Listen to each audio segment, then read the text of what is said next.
Hola, bienvenidos al objeto de aprendizaje de problemas, algoritmos y programas. Los objetivos que vamos a ver en este objeto de aprendizaje es entender y diferenciar los términos problema, algoritmo y programa. Dentro de este objeto de aprendizaje tendremos, por lo tanto, dentro del contenido del mismo, tres principales puntos.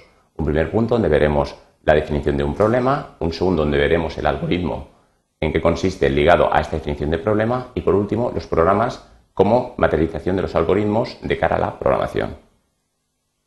En este sentido, tenemos que un problema es una cuestión que requiere de una solución y esta solución no siempre es alcanzable. Hay que tener en cuenta que ejemplos de problemas podrían ser, por ejemplo, determinar el producto de dos números A y B, determinar la raíz cuadrada positiva de 2, determinar la raíz cuadrada positiva de un número n cualquiera. Fijaros de que este problema que hemos enunciado en último lugar es una generalización del anterior, es algo sobre lo que luego incidiremos. Un último problema podría ser, sin ninguna duda, el que, dada una lista de palabras, tengamos que encontrar cuáles de las palabras de esta lista están repetidas. Bien, hay que tener un par de consideraciones generales a tener en cuenta a la hora de enunciar un problema. La primera de ellas es que hay que intentar parametrizar los problemas en su enunciado para hacerlos más generales. Por ejemplo, nosotros podemos enunciar un problema como determinar la raíz cuadrada positiva de 2. Ahora bien, si nosotros nos limitamos a este número 2, es un problema mucho más específico que si lo enunciamos de manera que queremos determinar la raíz cuadrada positiva de un número n cualquiera. Hay que fijarse en que en este segundo enunciado entra en juego n. N sería el parámetro que nos va a permitir un enunciado mucho más general del problema. La segunda de las consideraciones generales que me gustaría enunciar aquí es que hay que eliminar las ambigüedades de los problemas. Si nosotros queremos determinar la raíz cuadrada de un número n cualquiera, nos puede surgir la duda de si nos referimos a la raíz positiva o a la raíz negativa. En este sentido, podríamos un poco pulir más el enunciado del problema diciendo que lo que pretendemos es determinar la raíz cuadrada positiva de un número n cualquiera. Pero en esta ocasión se nos puede plantear la cuestión de si el número n es menor que 0. Por lo tanto, un tercer enunciado muchísimo más consistente sería determinar la raíz cuadrada positiva de un número n entero no negativo cualquiera. Muy bien, a partir de esta definición de problema podemos encontrarnos una definición de algoritmo apropiada.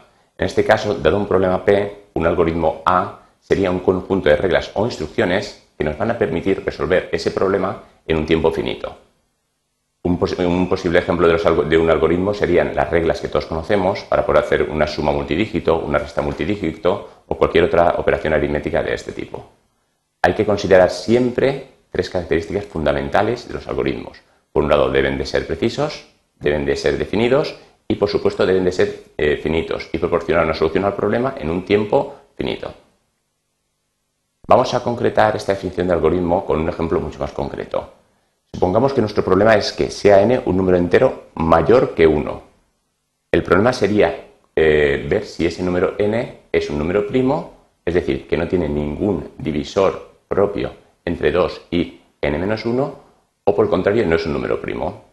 Muy bien, si abordamos la solución de este problema, veremos que un posible algoritmo sería considerar todos los números enteros comprendidos entre 2 y n-1, ya que por definición, si no hay ningún divisor perfecto de n entre esa serie de números, podemos asegurar que ese número n es primo. En otro caso, con que haya al menos un divisor, veríamos que ese número no es primo. Ahora bien, nosotros podemos plantear este algoritmo de una manera mucho más jerarquizada, mucho más concreta. ¿A qué me refiero? Me refiero a un algoritmo similar al que estamos viendo en estos momentos. En esta ocasión vamos a coger el algoritmo y lo vamos a parametrizar en 4 pasos. Vamos a ver que un primer paso podría ser el siguiente. Sea i un número entero de valor igual a 2. A partir de aquí, si i es igual a n, parar, n es primo. Si por otro lado vemos que i es divisor de n, entonces parar, nos encontró un divisor, por lo tanto n no es primo. Ahora bien, tendríamos que el cuarto paso sería aumentar el valor de i en 1 si no hemos parado y con esto volver al paso 2. Si nos fijamos un poco en este algoritmo, vemos que con i estamos recorriendo todos los valores que van desde 2 hasta n-1. Es decir, estamos comprobando todos los valores que antes estábamos comprobando en la primera versión del algoritmo. Ahora bien, ¿cuáles son las maneras de parar en este algoritmo? Podemos parar por dos motivos. Voy a empezar por el motivo que tenemos en el paso 3. En este caso, si i es divisor de n, entonces parar. Claro, podemos detenernos o bien porque hemos encontrado un divisor, en este caso podemos asegurar que n no es primo y no haría falta continuar con el resto de números de la sucesión entre 2 y n-1. O bien, puede ser que hayamos llegado a n, es decir, que y es igual a n. En este caso, nos hemos asegurado que hemos recorrido todos los números entre 2 y n-1. Como no se ha detenido el algoritmo en el paso 3 en ninguna ocasión, es porque no ha habido ningún divisor. Como no ha habido ningún divisor y hemos llegado hasta n, podemos asegurar que n en este caso es primo. Muy bien, una vez vista la definición de algoritmo, la definición de programa viene de la mano de la misma. En este caso, un programa es un algoritmo que está escrito en una notación precisa para que pueda ser ejecutado por un ordenador. Esta notación precisa se refiere precisamente al lenguaje de programación que nosotros vamos a utilizar. Es un conjunto de reglas sintácticas y semánticas que nos van a permitir resolver el problema que nosotros habíamos propuesto originalmente de una manera que el ordenador es capaz de interpretar y por lo tanto de desarrollar. Muy bien, en cuanto a los conceptos que hemos visto en el presente objeto de aprendizaje, hay que resaltar las tres definiciones principales que hemos adelantado. Por un lado, hemos visto que un problema nos va a plantear una cuestión que necesita una solución.